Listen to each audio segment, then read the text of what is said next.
El Nino हा पूर्व विषुववृत्तीय प्रशांत महासागरामध्ये सक्रिय झालेला आहे आणि त्याचा इम्पॅक्ट मान्सूनवर होण्याचे चान्सेस ऑलरेडी आहेत. आपण दुसऱ्या टप्प्यातला जो आपला दीर्घकालीन अंदाज आहे त्यामध्ये क्लिअरली सांगितलं होतं की यावर्षीचा जो पाऊस आहे तो सरासरीच्या 90% इतकाच पडण्याचे चान्सेस आहेत आणि त्याचं मुख्य कारण म्हणजे एल निनोचा प्रभाव आपल्या मान्सूनवर असणार आहे. साधारण किती दिवस? पूर्ण जो आपला मान्सून पिरियड आहे जून ते सप्टेंबर ह्यामध्ये त्याचा इम्पॅक्ट होण्याचे चान्सेस आहेत. आता तो सक्रिय झालेला आहे आणि त्याची तीव्रता अजून वाढण्याचे चान्सेस आहेत. म्हणून ह्या वर्षीचा जो मान्सून आहे त्याचा मान्सूनचा जो पाऊस आहे तो आपल्याकडं कमी पडण्याचे चान्सेस नक्कीच आहे. राईट. आता जर सध्या बघितलं तर मान्सूनचा जर प्रोग्रेस आपण बघितला तर मान्सून दक्षिण तळ कोकणात आणि दक्षिण मध्य महाराष्ट्रातील काही 2-4 डिस्ट्रिक्ट्समध्येच पोहोचलेला आहे आणि येणाऱ्या काही दिवसांचा जर आपण अंदाज बघितला तर पावसाचे इतके जास्त काही संकेत नाही आहेत.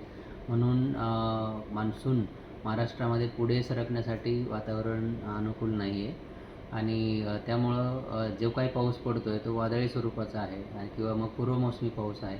या पावसाच्या बेसिसवर शेतकऱ्यांनी पेरणी करू नये आणि कृषी खात्याकडनं किंवा राज्य शासनाकडनं ज्या काही सूचना दिल्या जातात पेरणीविषयक त्याकडे लक्ष देणं गरजेचं आहे.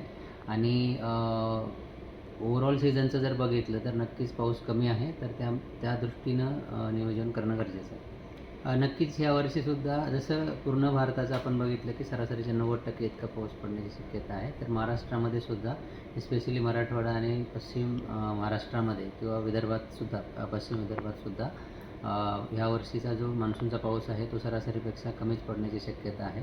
तर त्यानुसार जसं आपण आधी सांगितलं की शेतीचं नियोजन करणं असेल किंवा मग कृषी विभागाकडनं ज्या काही सूचना येतात त्याचं पालन करणं गरजेचं आहे. 5 दिवस पुण्यात पाऊस लांबला आहे. बारामतीच्या त्या क्षेत्रात अडखळल्याची सध्या म्हणजे माहिती दिली जाते तज्ज्ञांकडनं.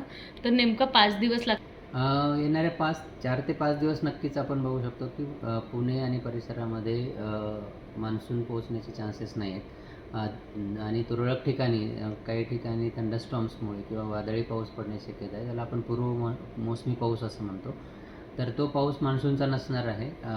त्यामुळे मान्सून महाराष्ट्रामध्ये किंवा पुण्यामध्ये अजून पुढे सरकण्यासाठी आपल्याला वाट बघावी लागेल आणि तसे अपडेट्स भारतीय हवामान विभागाकडून दिले जातील.